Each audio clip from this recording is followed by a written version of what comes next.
It's just in different packages. Alright, what's up everybody? I'm M-Nelly. This is an introduction to Immutable Linux with NixOS. I was going to do a demo where I walk through kind of a configuration and kind of show you guys what building a system from a fresh install looks like with a fully custom config. But the demo gods hate me and that laptop will not display on this projector. So I'm going to instead show you the configuration, kind of give you a little bit of a walkthrough of a custom configuration that I would have been deploying, and kind of show you guys what all that file will handle for you. The talk should go pretty quick. I left, I think, plenty of time for questions just in case you guys have any, because this stuff is confusing. It makes hardly any sense, especially if you're coming from a traditional Linux kind of background. You're cramming DevOps into Linux. It's incredibly cursed. So when I started kind of brainstorming ideas for this talk, I came to these three questions that I figured everybody would have. What is Immutable Linux? Why would I use it? And then how to get started. My background is in NixOS. I haven't used any of the other ones extensively enough to give you a good idea of how to get started with those, but I'll kind of give you some other options later in the talk, but I'm specifically going to focus in on NixOS for this talk. So I figured the best way to do that would be to talk about the pros of using an immutable distribution, some of the cons. We'll cover some use cases through covering the pros and cons, and then the demo's not going to happen, but we'll wing it from there. Where did my... I'm missing a slide.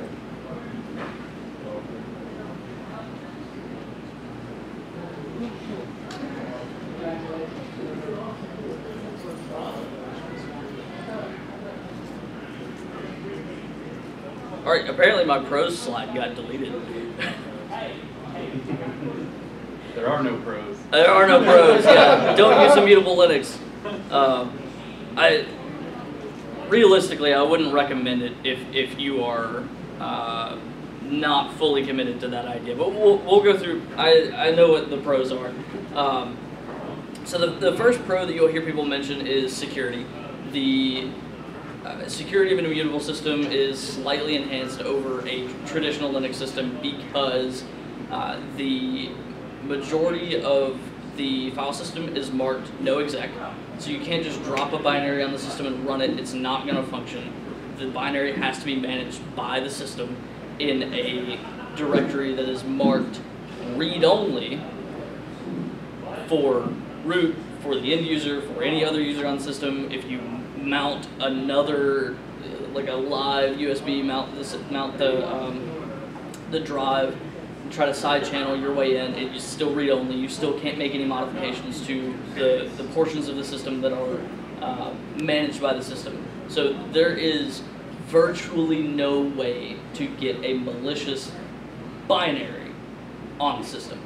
Bash scripts, Python scripts, anything you've explicitly allowed, like Flatpaks, app images, that sort of thing, malicious, whatever of that category is still an option if you have the requisite items on your system to run those things. So it's not a perfect. It's not like a cubes kind of situation where this is built for security. It's built for that perfect kind of environment. But it does offer you a slightly enhanced security posture. The second thing that attracts people to immutable distributions is the predictability of the system, or the stability of the system. Because I can't make changes to the system without rebuilding the configuration, which in some distributions requires a reboot in order to do. I have confidence that my system is going to go through a series of tests against that configuration before it builds, before it applies it to the system, that guarantees it's going to work, and it guarantees it's going to work on not just my machine, but any other machine that I deploy that configuration to. So there will not be a situation where I have a set of packages that I need to install, and then I add one more to that list, and now a dependency mismatch causes an issue and I'm booting into an NRAM-FS. It's just not going to happen. If the config builds, your system works. If the config fails, your system still works because the config failed and it's not going to apply a config that doesn't work. So that leads into, you have this configuration file that defines the system, and if you need that same exact system to exist across 1,000 machines, you can guarantee that you are going to have that exact same state on those 1,000 machines, and you can guarantee that it's going to work on every single one of them, which makes Immutable Linux great for scalability. Now this talk gets easier because I actually have a slide. So let's talk about the cons, because all that sounds great on the surface, but everything, you can't win them all. Everything comes with a drawback. So the very first thing is, because you are in that situation where you can't make modifications to the system, you can't drop binaries on a system and just run them. You can't compile things from source and expect to run them locally. You can't, if a package does not exist within your package manager, you can't just go find a .deb or an app image or a Flatpak or whatever else that the software publisher decided that they wanted to make, and then install that on your system or run it on your system without some level of dealing with the package manager and building out a custom package yourself involved in that process. So you're kind of beholden to the package maintainers and the operating system maintainers to include the software that you want to run, or else you're just not going to be able to run it. The second thing that you're going to run into is that updating these systems is not necessarily as straightforward as you might want it to be. NixOS out of the box is kind of a great example, where every time you rebuild your configuration, you're going to be pulling the latest packages that are available in the channel that you're in. And so if you go and you make a modification to your configuration, you add some things, and then you rebuild, you will get the updates in that process, which might not be what you want. And so a lot of people will add in the extra functionality, Nix Flakes, which allows you to pin your configuration basically to a point in time within that everything's managed in a Git repository. So within the package manager's Git commit, you're pinning a single commit so that you'll get the exact same packages every single time. And what that ends up doing is that you can make multiple changes to your configuration. You can make tons of revisions, completely rewrite it, but unless you explicitly go in there and tell it to upgrade to the latest version, you're still pulling packages from the last time you did that. So versus a traditional system, you could very quickly get yourself into a position where your packages are super out of date and you just don't even really think about it because it's not affecting much of anything and you're just not paying that much attention to it.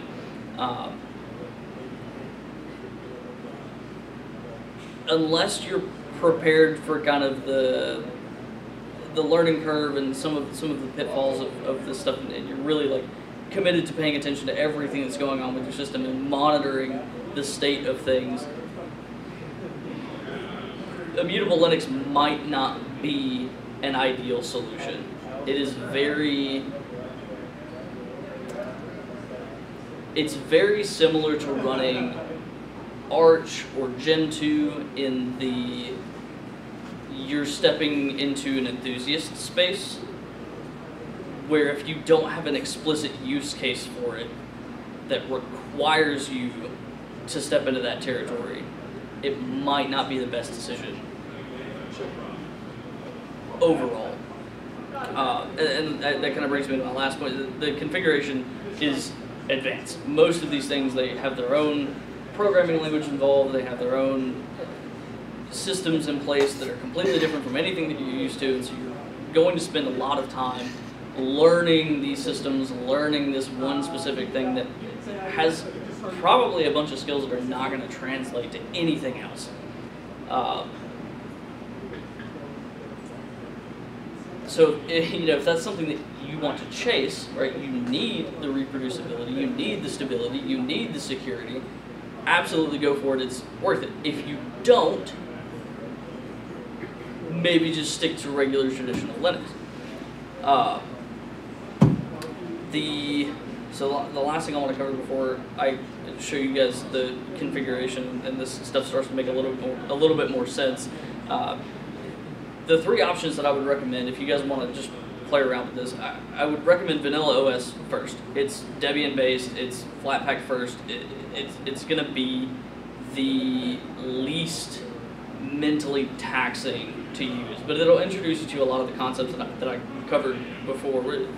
You have the read-only file system, you have everything's marked no exec, you'll notice some of the stability improvements, some of the security improvements, and if you're looking for a simple workstation kind of situation, that Vanilla OS would be the one that I would recommend.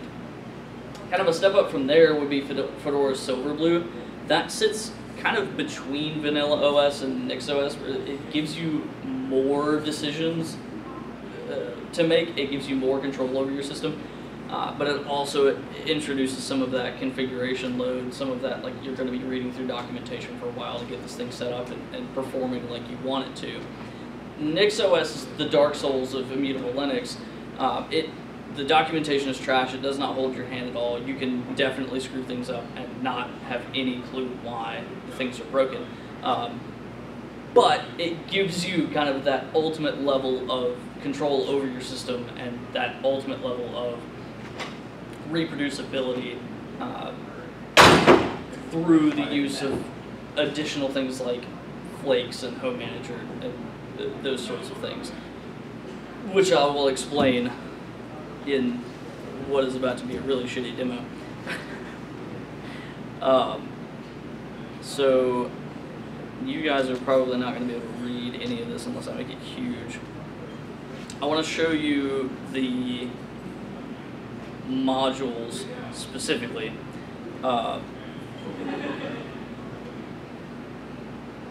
So by default, NixOS will have a single configuration file. There'll be an etc NixOS configuration.nix. And you'll see a lot of this stuff in here that's kind of boilerplate, where you set your time zone, you set your locale, you set things like keyboard layout, tell it that you want to use grub, this Nix settings, experimental features, Nix command flakes. That's what is required to enable flakes.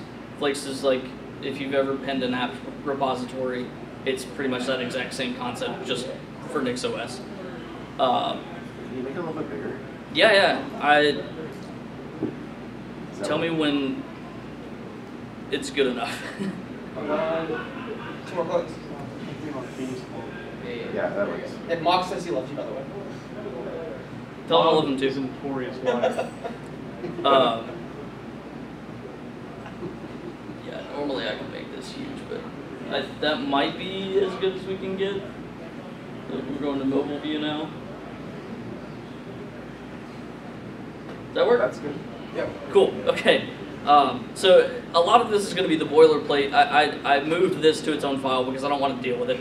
A lot of this is going to be the boilerplate to set up very basic things about the system, keyboard layout, locale, time zone, all the basics.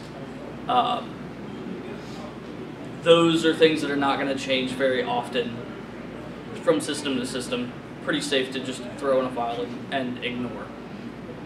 The next thing, the next step you're going to want to configure, if you need a graphical environment, you're going to go through and you're going to enable, this says X server, but it's X or Wayland, it doesn't matter, it's the same thing. I think they've changed the name of this in the latest version to just be services.display. But for whatever reason, originally it was services.xserver. But this just enables GNOME. It enables, you can see Display Manager, GDM enable here, and then Desktop Manager, GNOME, enable, and then you have it's not what I want. You have the extra settings that you can define as well. So not only are you getting the, hey, I want to install GNOME, but you also are telling it, hey, I want to explicitly set these settings. This one in particular sets the option to enable fractional scaling. The next thing that I am going to do, I'm going to install some packages. So I install Vivaldi, Alacrity, I install GNOME tweaks so that I can mess with themes and fonts and whatever else. And then here with Home Manager, so Home Manager is an addition to Nix, and it basically allows you to manage configuration files for your user using the Nix language and using that same kind of programmatically defined setup. So what I'm doing here is I'm pulling from a local folder the configuration file for Alacrity that I want to place in .config alacrity alacrity.toml. And this .source is just telling it that, hey, this is the file path. The source is this file in this repository.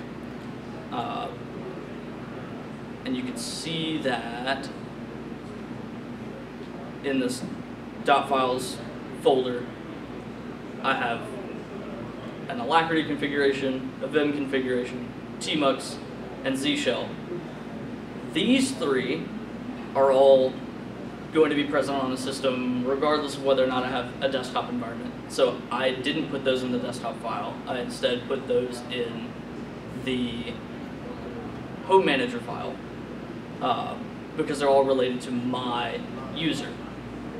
So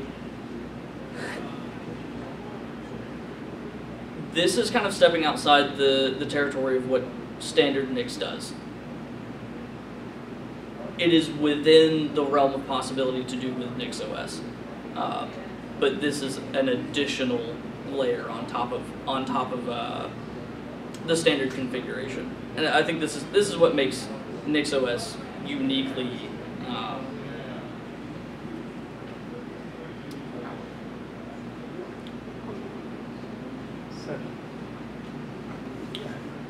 I don't have a word. Shot. NixOS uniquely. This is what makes NixOS appeal to me versus the other ones, is the ability for me to manage my configuration files. Alluring. Alluring. There you go. That is a word that works. So what I'm doing in this file, I am configuring my user, and then I can configure a user for Git, an email for Git. So if you guys have ever dealt with Git on a new system, you forget to set those variables, it'll complain every single time, hey, you need to git config global whatever username email. I can do that in this file, and I never have to worry about it again. I'll just forget about it on every other system that's not NixOS. So sorry, you're setting like global variables, like your Git username, Git password, all that kind of stuff. Yeah. Is this going to be kind of shoved into, you decide to install either Bash or ZSH? Is this going to be like shoved into your ZSH RC or your Bash RC, like these variables that you're defining? Or how does that exactly work? So in this case, this specifically is configuration for Git. And so I'm pretty sure it's been a while since I've had to mess with it, but I'm pretty sure it maintains its own configuration files, its own variables. Is this going out and doing like git dash global config username? Basically. And just setting that? Okay. Basically. You can also set environment variables, you can set global variables that you want to be present anywhere. You can give it a file that you want. Well, like my Z shell RC is in here, managed by the system. So just scroll down a little bit more. Right here, Home Manager, use global packages. That just makes it to where Home Manager is not going to pull its own set of packages. It uses the whatever NixOS is using. And then this users.$config username, that's just whatever username is configured on the system. It's going to use that instead of just hard coding in a username. Makes it to where I only have to change. If I wanted to set a different username, I have one place to change it in the config instead of having to go through each place where I use a username. And then this home.file, it's just one-to-one. It's going to take a file that you give it, and it's going to place it in your user's home directory, plus whatever other path you specify, and it's going to source whatever file you tell it from the directory that this is being run from. The path relative to this file. And so here I source the Z shell RC, I enable Z shell, I enable Git, set my Git username, set my Git email. Up here is just making the variables for it. Here's where I actually configure it. I do the same thing basically with NeoVim. Enable it, set plugins. You can add, there's a ton of them in the package manager. I just chose these two because it's easy. And then this extra config, concat, string separator, new line. Vim is weird with NixOS because it is weird with everything. This is basically the exact same thing as what I did up here with the home.file. It just reads the contents of this file into this extra config variable. And you guys can see my cursor moving around. But yeah, it just takes the contents of that file, reads it into this extra config variable, and that becomes your init.vim. What are you looking at? I'm curious how you're adding packages down here in the home.packages section, but those are ZSH plugins that are not within APT repos, right? So how are you doing that exactly? So NixOS has more packages than the Arch AUR by a long shot, and those packages could be just about anything. And so that was what I was saying before about the challenges of running an immutable Linux system where you are at the mercy of the package manager, you are at the mercy of the package maintainers to get anything onto your system. That includes things like Z shell plugins, because those are sourced in a location that is managed by the system.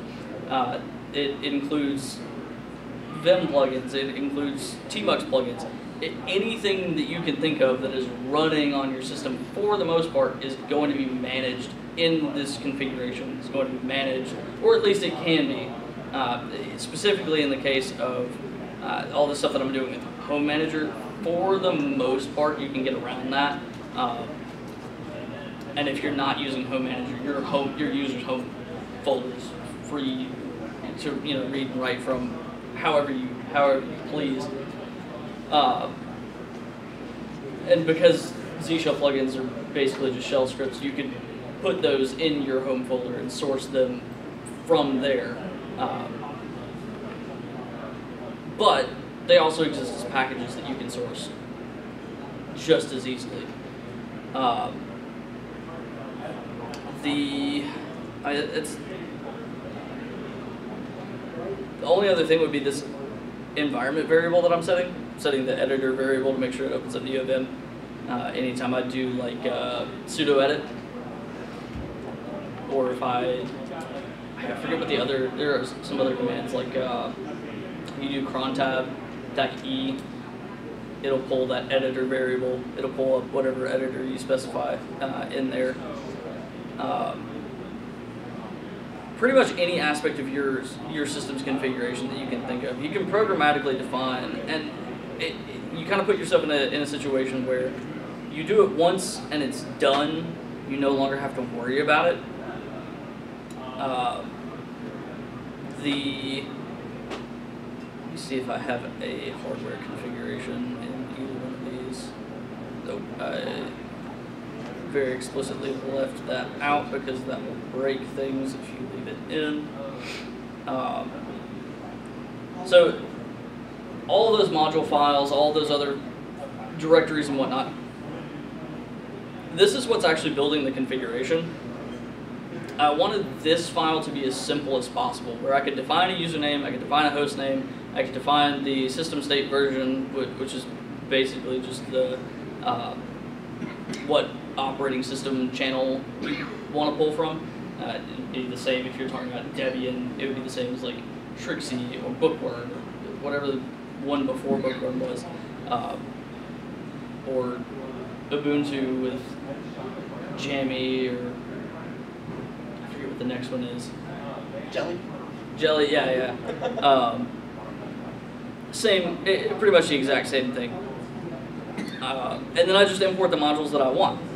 And with these, I could comment out any of these modules and have a slightly different system depending on whether or not I want a desktop environment installed, depending on whether or not I want my users' dot files to be imported with Home Manager. I want all those packages. If this is a server that I'm going to be doing server things with, I probably want to run a relatively minimal setup. So I'm going to comment out desktop, I'm going to comment out Home Manager, I'm going to leave system, and then I'm going to come in here and I'm going to add a section that explicitly installs the small handful of packages that I want installed, or does things like enables virtualization. Think the Home Lab configuration has an example of that. Nope, no such luck. This would normally be where I would go to do things like enable virtualization, libvirt, or VirtualBox, or whatever I end up using, versus trying to create a module for it. But you could very easily do that exact same thing. The only other thing that I wanted to show you guys is flake.nix. This is what I was talking about before, where you can kind of basically do repository pinning. This is pinned to unstable, which is the latest rolling release channel, which is effectively useless. I've removed the most important aspect of why you would use Flakes from my use of Flakes by doing this, because it's always going to be installing the latest packages. You can absolutely do that without. To understand that's going package name : then the repo that that package is associated with. So it's GitHub : pinning to unstable. Yeah.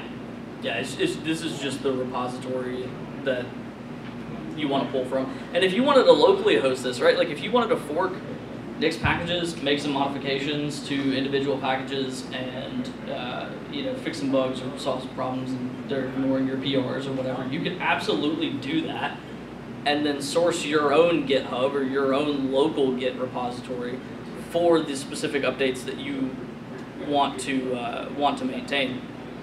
You could also add other channels to this file, so you don't necessarily have to pull every package from the same channel. If you had say like you have an application that requires a very specific version of some one dependency or another, and you wanted to pin that single dependency,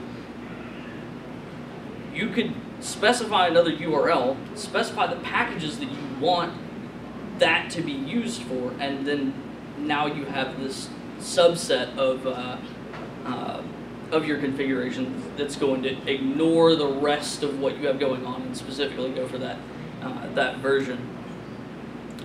With Home Manager, it's the exact same thing that I did up here. The URL, it's essentially the same.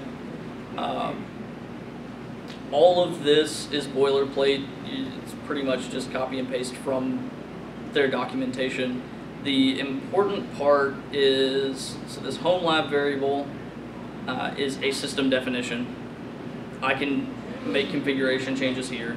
This anchor variable is another system definition. I can have as many of these as I want, and I can do all of my imports in this file if I wanted to, where instead of like I had it where each host has its, or each host configuration.nix has its modules defined. I could define those modules in the flake file instead. So instead of doing this here, I would do that same thing in the flake.nix file, and that would give me kind of a single place to define new systems, get things up and running, and make those configuration changes. Been using immutable systems in FreeBSD for about the past 10 years or so. Yeah. I've not heard of this OS that you're introducing us to here today. I noticed two things that are like really different. One of the things I'd like to ask you about is, do you guys use any package building software? Several times you talked about you're reliant on a centralized package distribution someplace. A lot of us in BSD will run our own package building servers for our own special blend of what we'll put in there. Do you have, and we use a program called Poudriere or Powder Keg to do this. Do you guys have such an option available to you in Linux? Have you just not done it yet, or what are your thoughts there? So the way Nix packages work, they look similar to this. All of this is the Nix language. It has its own programming language. Okay. The package management works in a similar way, where you'll make the definitions of, here's the URL to GitHub where you're going to pull this, and then here are the build steps. So you're going to run, say, like GCC with these build flags, and then you're going to do this, and you're going to put the files that are output here. You're going to name them this thing. You're programmatically defining all of that, and so building a package is more or less just like an automation script, and you throw that up on GitHub, and it is now available as a package. Most of the Nix packages repository is community maintained, so it's there is no real need to have a program to build packages when you can just programmatically define the process that you want to install to use to install those packages, and then allow anybody to submit pull requests for any package at any time. If it's okay, I'd like to ask another question. One of our main use cases for this is to be able to have, we want the immutable system so you could reset in the event of a disaster. Yeah. Okay. And the way we cope with the user's desire for mutability is to like spin up a RAM disk and attach it. Is that, and let them play in the RAM disk while the session is running. Is there something similar that's available in here, or you just, when you're spun up, that's it? You're really not allowed to make any changes at all? So I want to. You mentioned two things. One, in the event of a disaster, you want to be able to roll back. So if you were to get a successful build, where you can actually do it, where if you spin up two NixOS systems and you move the hardware configuration from one to another, and then build on that second system with another system's hardware configuration file, it will most likely break because the GUIDs for the disks and things like that won't align, and you will get to a point where you're booting into like a recovery prompt. All you have to do in that case is reboot, go to the grub menu, select the previous version, hit enter, and then it'll rebuild the last configuration that you had, or any of the last configurations that you've had, until you garbage collect and delete those. And because of the way these systems work, it's going to be a perfect build, and it's going to get you right back to the state that you were in before, with no destructive anything having happened. second thing, the RAM disk. So for temporary package installations, there is the Nix shell option. Command is just nix-shell, and then you give it -p for package, and then a package name, and it will go and pull that package and have it only within that instance, have it only available within that instance of Nix shell. So as soon as it works just like SSH, as soon as you exit, those packages are gone. They still technically exist in your cache, so they are eating up a bit of storage, but it's not installed on your system. So yeah, I use that quite a bit if I just need a tool to troubleshoot something real quick, and it's not something that I want to keep forever. I'll just Nix shell whatever it is and run it, and then nuke it when it's done, and no longer have to worry about it.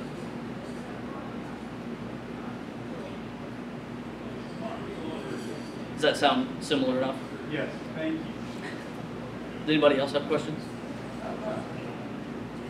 What is the name of that concept within NixOS to where like I could run a package that I do not even have installed on the system, like it doesn't exist, it's not compiled, etc. I can pipe something to it, it'll compile, run that package, then yeet it back off the system.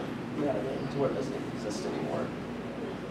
Like within NixOS, and I'm sure there's a similar concept within well, all it's doing is it's creating that package in basically like a temporary directory, and it's just keeping it in memory. So it's not saving it to disk or anything like that. It's just building the package, keep retaining it in memory within that shell session instead of writing it to disk. And so as soon as that shell session no longer exists, that memory gets released and the package is no longer on your system. I don't know what you would call it, but that's effectively all it's doing. The command is nix shell, and it'll create like a shell, like your command line shell, right? It will create its own shell where it took that random package and like inserted into that shell, and so you have access to it. And when you leave that shell, it just disappears. I mean, it doesn't disappear. It's still like cached locally, like you were saying. Yeah. But So like, reboot the system, I guess. right. Yeah. Well, it's you have to garbage collect. So that I guess that's another major con for these systems. The ISO for NixOS is 2.5 gigs. The amount of storage that I use on a NixOS system, just with the very basics of what is installed, I usually end up somewhere around 32 gigs, somewhere between 32 and 64 gigs of storage. So if you say that NixOS is bloated, you're not wrong, because most people don't garbage collect every time they, change packages or make changes to their configuration. So they've got tons and tons and tons of configurations and tons of extra packages that are out there eating up space that aren't necessarily useful.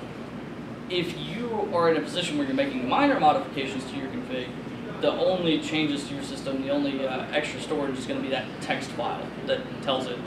Like if you're switching usernames a bunch, it's just going to be a bunch of text files that take up virtually no space. But if you're installing packages and you go, no, I don't want that, I want this instead, that old package is still going to be on your system until you garbage collect it. Get rid of the cache.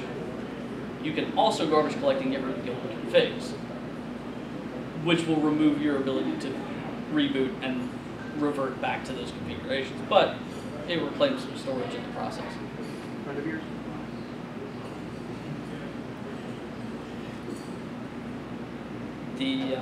Is there anything else you guys want to see? I have one last question. Yep.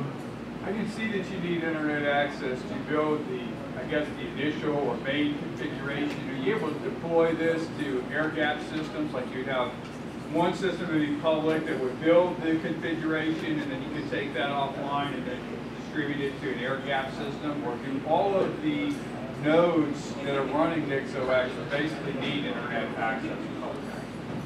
It would be basically the same as any other air-gapped system. You could write the config, you could pull it down to a, well, let me put it this way. If you were to take a NixOS system, build it in a VM, and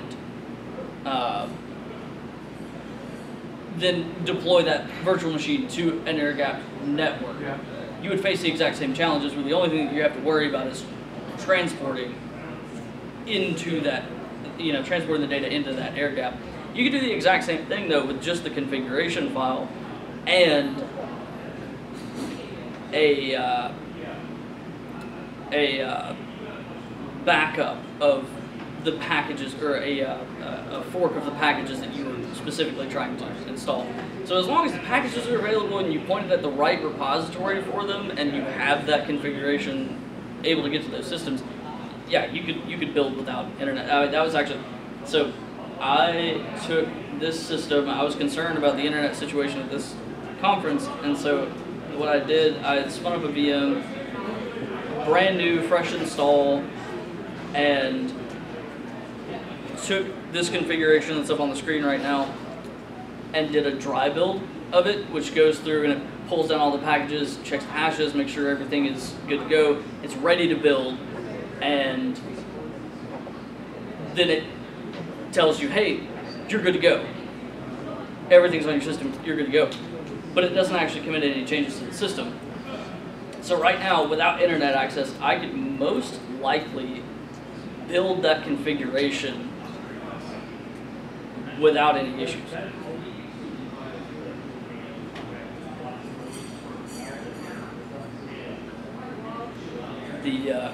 Where am I on time? 15 minutes early. I'm probably going to give you guys time back because I expected to have a demo. It didn't work out. Will that demo be available on YouTube at some point? So you guys can actually, this repository, this NixOS example repository is public, and it has an Obsidian vault associated with it that has most of my notes on NixOS. It'll walk you through the whole process, explain things a lot better than I was able to in just the short amount of time that I had here.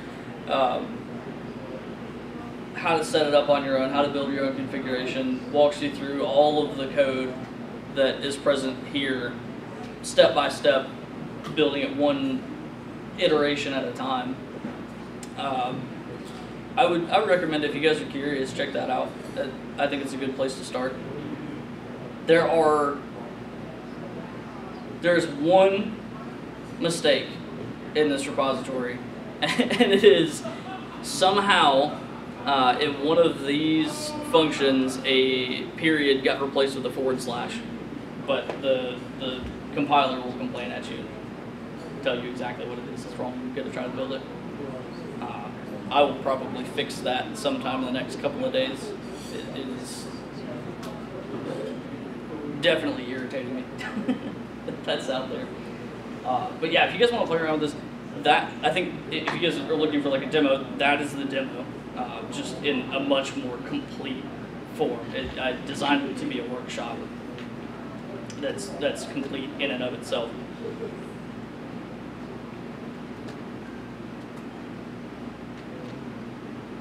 Anybody else?